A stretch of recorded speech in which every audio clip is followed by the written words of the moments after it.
Hello, leader. Welcome back to the Fierce Factor podcast. It's your host, Kaeli here, and you are tuning in to episode number 225. And I'm coming in today with a little bit of a moment of reflection, and I hope some encouragement for you as you take some time to really lean into what you are building in this world. And I felt inspired to share a story of something that happened with one of our clients recently, and I'm hearing more and more conversation in the communities that I'm spending time in around the rapid changes that are happening in our industry and in the world. And there's no shortage of obvious chaos happening. The Paris Olympics are a big point of contention right now, certainly dealing with a lot of political shifts. It's an election year. The standard economic constraint and uncertainty that's happening and contraction in the economy. And in our industry in particular, a big influx of financial interest through private equity. And it's sort of this domino impact that's happening. And I think we just need a moment. I feel like there is just a call to shift our perspective a little bit and to sort of reorient around who we are and what we stand for in the world. The story of what happened recently was a client of ours came to coaching call to let me know about a situation that happened where an employee had been recruited by a private equity backed chain med spa and basically came in with a huge inflated offer, salary, signing bonus, perks, and equity in the next sale and all of the things, right? A very attractive, very tantalizing in the moment offer. And this is happening more and more. So there's the one side of things where we're talking about, should I partner with private equity? What's the right path for me? What's my exit plan? And I think all of these are really fabulous and reasonable questions to ask yourself. Like, where am I right now and what do I want to build and where do I want to go? Particularly if you're building a business that was built around the foundation of your passion, your amazing genius at what you do, your skill, right? And it was something that you didn't really foresee or think into the future of what you're building from the infrastructure of a business. And now you're at a point where you realize, wow, this has become something and I have something really substantial here. And so I'm not here to impart my opinions necessarily around that and what's right for you in terms of the moves that you make in your business. But what I am here to share is just a little reminder about, regardless of how things are moving around us and the chaos that's happening in the world around us, these shifts that are happening in our industry, times are changing and they will continue to change. Tactics will change, motivations will change, people around you, society will change. But your values, what you stand for, and what you are building in this world doesn't have to change.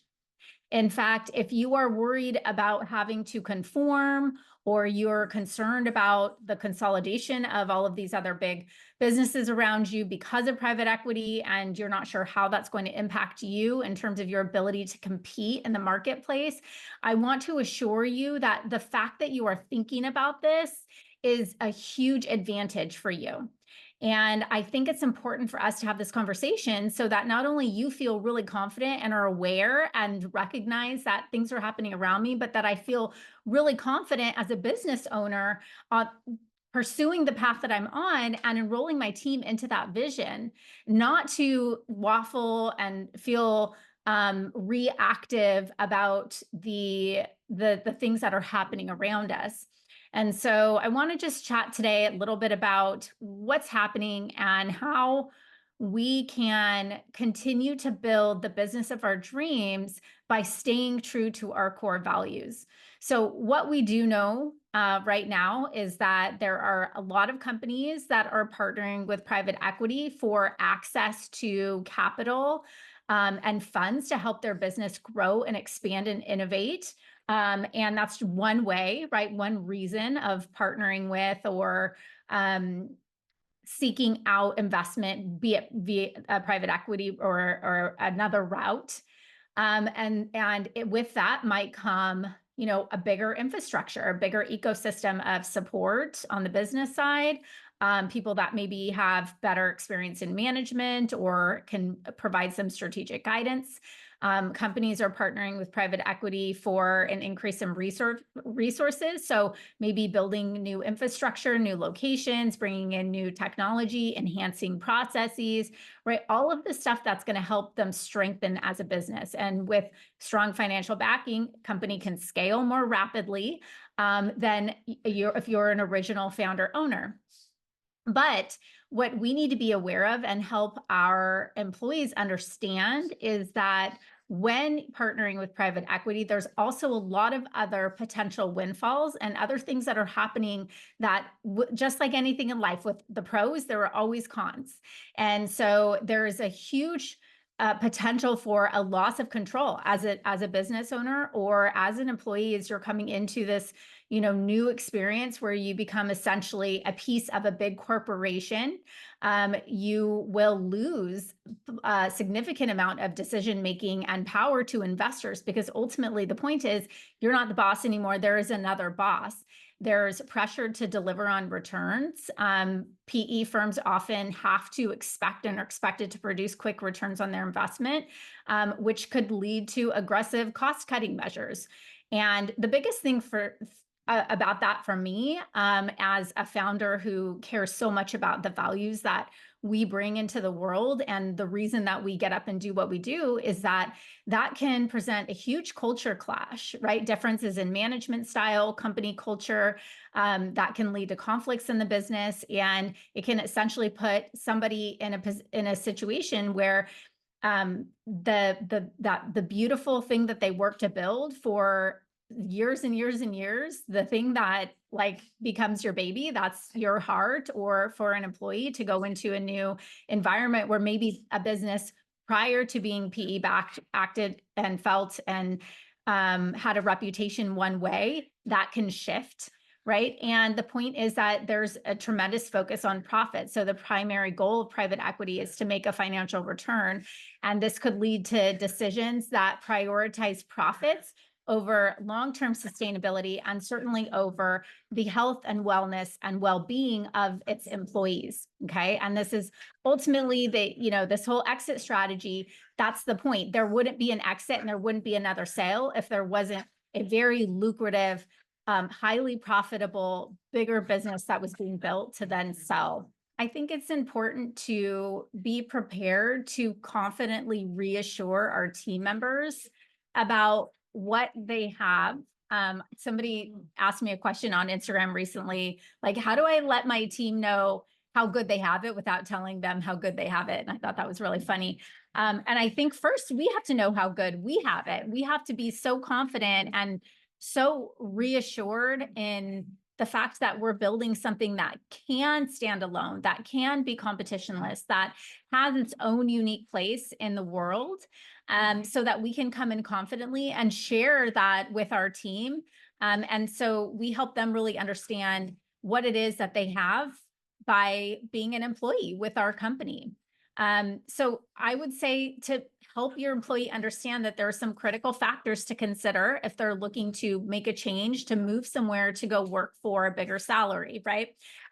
One would be, do you know of the financial health of this company? Just because they're coming in and presenting to you a big offer, it doesn't mean that they're going to be in business for a long time, right?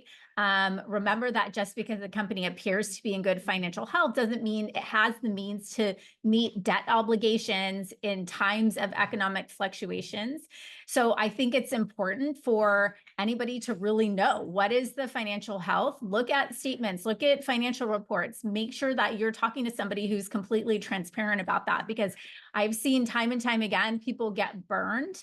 And I think we can get too caught up in the allure of what that bigger offer is and not really understand what's right in front of us and what is the potential down the road. To that point, do you know what the expansion plans are? Learn about the company's growth strategy and how the private equity firm or the company you're working for plans to drive value and expansion, and what that will actually look like for you in your role, be it an owner or and then employee of the company, or if it's a team member of yours who's looking to, make a move. Where do they fit into this bigger picture? Looking into the career advancement opportunities. Are there opportunities to grow professionally within the company? Is there a growth runway for them? If that's something that you offer to your team now, be really clear and specific to help them understand that this is the pathway for you to grow. And I think those conversations should happen obviously from day one. The company culture does the company culture align with your values and work style? Will they take your personal life into consideration? Are you going to have the autonomy and flexibility? Like, if you work for a company and you're used to leaving, to take a break somewhere at lunchtime or go to Susie's recital or whatever, is that important to you? And are you going to be afforded that? Or are you working for a big corporation, in which case they'll sell you a big bag of goods, and then ultimately you're going to be treated like a cog in a wheel. Remember that everything is about dollars and cents when we're talking about these big PE-backed firms, and that might leave very little room for flexibility around your own productivity. That may just really be about you and what you produce. Be prepared for massive change in the environment, including potential shifts in management and who you report to, or company policies. Like, things could change literally overnight. And I would be questioning my job security, including history of restructuring or layoffs at companies that were backed by that same PE firm. What's happened, right? So want to make sure you're doing all of your due diligence. Be prepared for leadership changes. Understand any changes in key management positions might happen as a result of the investment. So you want to really do your due diligence on that, understanding who your managers are going to be, who you're reporting to, and their philosophies. And then looking into what your personal and professional goals are. All of the things that are important to you as an employee, these are going to be things that you need to really take into consideration, aside from just what the offer is from a company that is going to come show you some big bloated salary, right? So here's the deal. I think that the point is, all of us, like, take private equity aside, are here, and we're building something on this planet because we believe that it's going to make a difference for the people that we employ. It's going to make a difference for the people that we serve, our community, our customers, and for us in our own lives and our families. And so regardless of what's happening around us, I think that that in itself, that ambition, the dream that we have to build because we care about what we're building, is a huge competitive advantage in itself. So when you're thinking about, how do I compete against this, or how do I stand out, be you, right? Personalized service, being able to offer customer service, building strong relationships, making it about the people and not just about the dollars and cents. Agility and flexibility, being nimble, being able to make decisions quickly, setting up decision-making processes to respond faster to market changes because you have that ability to be nimble and agile and adapt to new trends and customer needs. Innovation, right? The bigger that a company gets, the less they're able to innovate. And that's something that, as a founder who wants to build and grow with a culture aligned with their core values, you're able to bring in unique products and services and research and innovate in a way that a big company can't do that. So if you're employing people who are aligned with that and want to be a part of the pulse of what's on the cutting edge, obviously being a part of your culture is something that's going to be a huge advantage for them. You're going to be able to maintain brand strength because it's so closely tied to what you have built as a founder, and you get to hire people who are in alignment with those core values instead of hiring people who are just looking for what they're going to make on their paycheck at the end of the year. Hire people who have a connection and, deep-rooted connected philosophy to yours, and ultimately, as the business grows, those people will grow. They will grow in their ability to advance in your company and also their ability to advance financially within your company. And there's so many other things that make you you. Remember that your strength lies in your ability to be personal, to be responsive, to be innovative, and to be the true partner to the people that you bring into your ecosystem that a big, huge chain med spa backed by VE that has all of the financial bells and whistles will not be able to compete with that. And so that's really the core message of what to lean into. And it's really just about setting standards. At the end of the day, that my point is, the question to that employee is, do you want to work for a corporation where, of course, there's a growth ladder for you, potentially, of course, there's money to be made, but you're a number? Or do you want to work for somebody who has made it their mission to invest in the growth of the people that they employ as human beings? And I take this a bit personally in the sense that I left a corporate job making a very lucrative salary to make $0 to start my own business. And so what I give people out there a lot more credit. I give my employees a lot more credit because I know that they're not working any job just for the money. There's plenty of places and plenty of other careers and things to do to make more money. They're here working for the company that we have because of what we do and the mission that we're on in the world. And I need to be humble and remember that it's not about me. It's not about the paycheck. Give them more credit, and help remind them and show up as that leader who's so confident and convicted behind the mission that we're on, that everybody knows that we're not going to waver. We're going to be around and we're going to continue to show up and make the impact that we promise to the world day in and day out. And it really comes back to us in those situations when we have team members that we value. We need to not just focus on and allow them to steer that conversation around what's in it for them, and instead help them redirect to what's in it for all of us and what's in it for the company and what's in it for the world. And then we all benefit through that process. So I don't want to sound like I'm a mouthpiece for definitely pay your people well, take care of them, but a bidding war, in terms of where they can go to make more money, it's just not even on the table for me. It's about setting those standards. And if you're going to be a leader and you're going to set standards, you also have to be willing to let people go if they're not going to live up to those standards. Otherwise, you don't have standards, you just have suggestions. And then you become somebody that they walk all over because they don't believe that you're going to stand behind the things that you say. And I think have less confidence in your ability as a leader to lead them to along that journey and the vision that you've set forward for everybody on the team. And then the final thing I would say is I think it's important to tackle these conversations and have so much confidence in your ability to communicate with your employees around what is important to them as employees in your company, so that the first time you are having this conversation isn't when they're getting an offer from someone else. It's already, that conversation is I already know what path we're on and I know what the potential is for me. And so it's just a matter of reassuring, and then also reassuring yourself and deciding that we're at a moment at a crossroads where I get to decide if this is a right fit for me. Times will change, but your values don't have to. And I want you to remember that.